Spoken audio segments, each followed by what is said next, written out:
The start of the Winter Olympics is fastly approaching, and one of the most watched sporting events will be curling. But not many people have actually played the sport. So I traveled down to the Jones Center in Springdale, Arkansas for a closer look.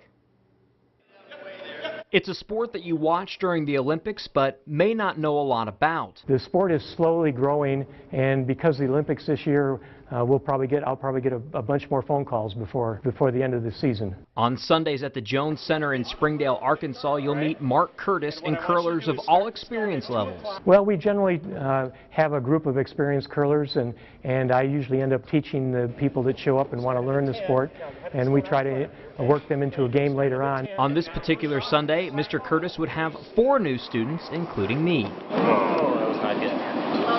That's the start. That's the beginning.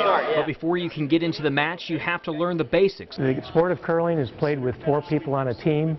Each person throws 2 stones, and they play 8 lengths or 10 lengths of the ice. The object of the game, of course, is to get the stone closer to the middle than your opponent.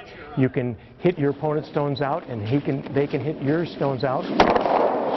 After that, you learn proper starting techniques, how to release the stone, and you practice your sweeping skills on the ice. And if the person throwing the stone doesn't throw it hard enough, the sweepers on his team can sweep the stone and increase the distance the stone travels. There's nothing legally you can do to stop the stone, but if you don't throw it hard enough, the sweepers can actually get it into scoring position. And when the training is done, it's time to put it all to work. Unfortunately, I didn't have many good throws on my first day, which makes it safe to say I won't be in South Korea next week. Be sure to tune back in tomorrow night for a special interview with a member of Switzerland's curling team that is living in Arkansas.